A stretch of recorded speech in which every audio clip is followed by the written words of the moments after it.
Halo adik-adik semuanya. Perkenalkan, nama saya Yeskil Makandolo dengan NIM 2101110073. Saya merupakan mahasiswa semester 4 Prodi Pendidikan Teknik Bangunan Fakultas Keguruan dan Ilmu Pendidikan Universitas Nusa Cendana. Di sini saya akan menjelaskan tentang siklus hidrologi. Halo semuanya. Bagaimana kabarnya hari ini? Semoga tetap sehat, semangat, dan luar biasa. Kali ini kita akan belajar bersama mengenai materi siklus hidrologi. Sebelum itu, kita harus tahu kompetensi dasar materi kita kali ini. Nah, kompetensi dasar pada materi kita kali ini yaitu pada 3.1 dan 4.1. Kemudian, indikator dari pembelajaran kita yaitu menjelaskan secara sederhana ruang lingkup siklus hidrologi, komponen-komponen, macam-macam, serta bagaimana aktivitas manusia dan perubahan siklus hidrologi.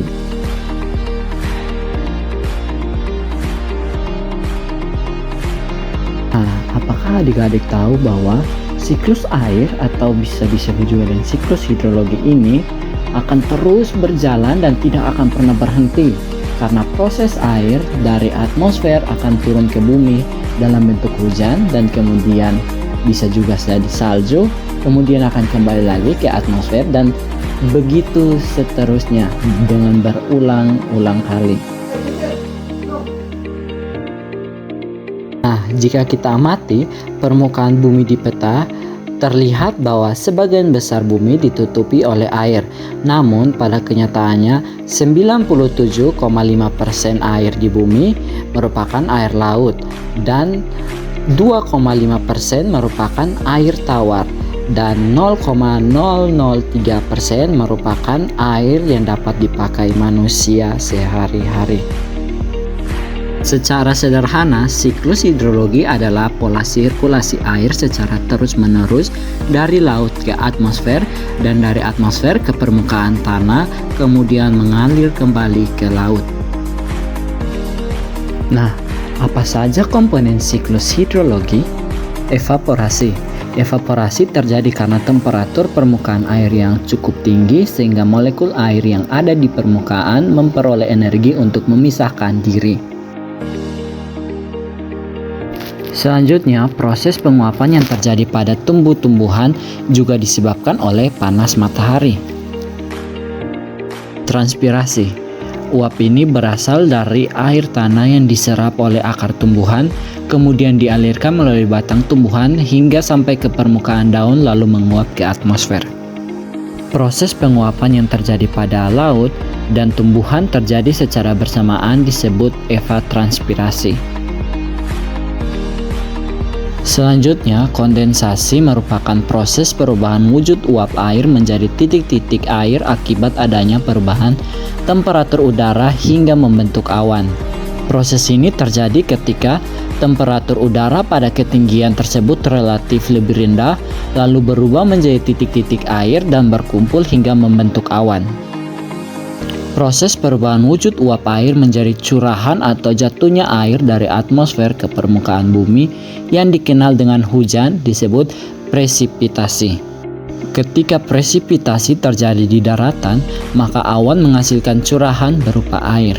Jika proses ini terjadi di daratan tinggi dengan tekanan udara yang rendah, maka awan menghasilkan curahan dalam bentuk salju dan es.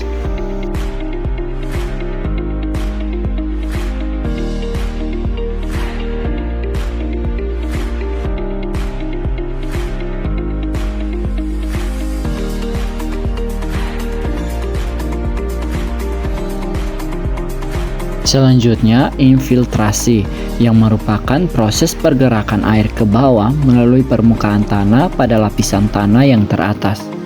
Infiltrasi dapat menyediakan air untuk pertumbuhan tanaman dan persediaan air tanah alami. Selanjutnya yaitu runoff, merupakan proses pergerakan aliran air di permukaan tanah melalui permukaan perairan seperti sungai dan juga selokan. Umumnya, runoff terjadi karena air tidak dapat diserap lagi oleh tumbuhan dan juga tanah. Kemudian air yang mengalir kembali menuju ke laut. Selanjutnya, jenis-jenis siklus hidrologi terbagi menjadi 3 bagian, yaitu yang pertama, siklus panjang. Siklus panjang ini diawali dengan evaporasi dan kondensasi air laut. Awan yang terbentuk dibawa oleh angin ke tempat yang lebih tinggi di area daratan. Nah, awan yang terbentuk tadi bergabung dengan uap air yang berasal dari evaporasi danau dan juga sungai, serta transpirasi tumbuhan. Karena dipengaruhi ketinggian tempat, uap air mengenai lapisan udara dingin dan berubah menjadi salju, sehingga terjadilah hujan salju saat musim dingin, dan juga membentuk bongkahan es di pegunungan tinggi. Bongkahan es di pegunungan akan meluncur ke tempat lebih rendah akibat gaya gravitasi. Bongkahan es yang meluncur karena gaya gravitasi ini disebut gletser. Gletser yang terkena suhu tinggi kemudian mencair dan mengalir melalui perairan darat yang akan kembali ke dalam laut. Kemudian siklus sedang. Siklus sedang terjadi ketika air laut menguap. Yang membedakan adalah uap air akan terbawa oleh angin menuju daratan. Di ketinggian tertentu, uap air mengalami proses kondensasi menjadi awan. Awan kemudian menjadi hujan yang jatuh di daratan, meresap ke dalam tanah. Sebagian akan diserap oleh akar tumbuhan. Sebagian lagi akan terbawa aliran air permukaan seperti sungai dan juga parit.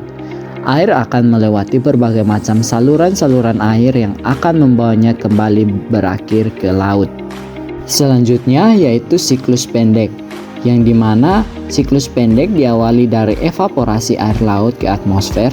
Pada ketinggian tertentu, uap air akan mengalami kondensasi yang akan membentuk awan. Awan yang tak mampu menahan beban air akan mengalami presipitasi dan terjadi hujan sehingga air jatuh kembali ke laut. Nah, selanjutnya yang terakhir yaitu dampak kegiatan manusia pada siklus hidrologi. Dampak yang pertama yaitu penebangan hutan, yang dimana penyusutan wilayah hutan secara berlebihan akan berdampak pada area resapan air ke dalam tanah. Hutan dengan kondisi gundul tidak akan efektif menyerap air, sehingga jika hujan turun, maka air akan langsung menuju ke lautan. Karena tidak ada area resapan, maka lapisan atas tanah atau tanah humus akan terkikis dan larut dalam air.